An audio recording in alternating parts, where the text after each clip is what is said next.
yeah, I think Indian men are attractive. I go to school with some. I have friends and colleagues, so I definitely find them attractive, like American men, for sure. Yeah.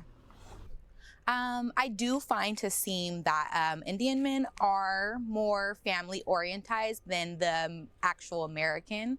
The Americans are more like party life and settling down a little later in their mid 30s. And I definitely see American and Indian men for like family men, more for Indians. I see them more with family. Indian men are more family oriented. Well, it is possible that some may agree with her viewpoint, but as far as I'm concerned, when I decided to marry an Indian man myself, the reaction from some people in my country was not very positive, even though my family members were always supportive of my decision. Sometimes due to limited understanding, and sometimes because of negative media stereotyping, many in Europe and America do not appear to have a very accurate perception of Indian men. In the age of social media, prejudices and preconceived notions are usually fueled by popular influencers.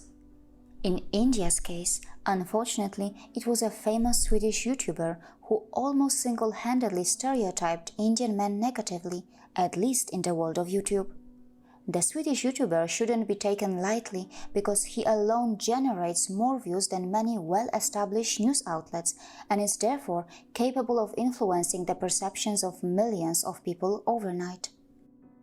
He picked a few random cases in which some Indian men had sent indecent online messages to Western women, but in the absence of proper statistics and without presenting a broader global perspective, he ended up stereotyping millions of Indian men who themselves are against any kind of online sexual harassment. Creating negative stereotypes to vilify an entire group or community without any serious attempt to closely examine human behavior across the world is likely to do more harm than good. In the globalized world that we live in, only when we truly understand current human behavior across the globe, we will be in a far better position to help the victims by finding effective solutions to combat such problems. For example, in Europe, 11% of women have experienced inappropriate advances on social websites or have been subjected to sexually explicit emails or text messages. 20% of young women have been victims of such cyber harassment.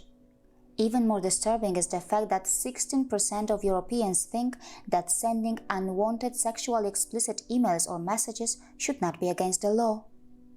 The inappropriate behavior is not just limited to smartphones. For instance, in Sweden, 4.1% of men have revealed their private parts to a stranger at least once in their lives, and quite disturbingly, the act made them sexually aroused. Women in America face a lot of sexual harassment on public transportation every day. More than 1 in 4 women in Washington, D.C., United States, have experienced some form of sexual harassment on public transportation. Quite disturbingly, 77% of victims never reported the incident, and even more disturbingly, 53% of bystanders never reported the behavior or incident. Quite worryingly, 41% of Europeans think that making sexually suggestive comments or jokes to a woman in the street should not be against the law, and 18% say touching a colleague in an unwanted or inappropriate way should not be illegal. These problems are not unique to Europe or America. Women face similar problems in India, Africa, and other parts of the world too. Also, it doesn't mean that men are not victims, but in most cases, it is women who are at the receiving end. So what can we do to improve the situation? Well, instead of cherry-picking a few random cases as the Swedish YouTuber did, we should focus on collecting proper statistics and data from across the world to properly understand the human behavior. At the same time, necessary reforms should be brought into the judicial system so that offenders can be punished and victims do not hesitate to report. Unfortunately, in many countries, there is not enough data available, and in many cases, the local authorities do not have the necessary will. As far as online harassment is concerned, in India, there are some laws which can be used. India also has a national cybercrime reporting portal which can also be helpful. There are also laws against online sexual harassment in other jurisdictions across the world.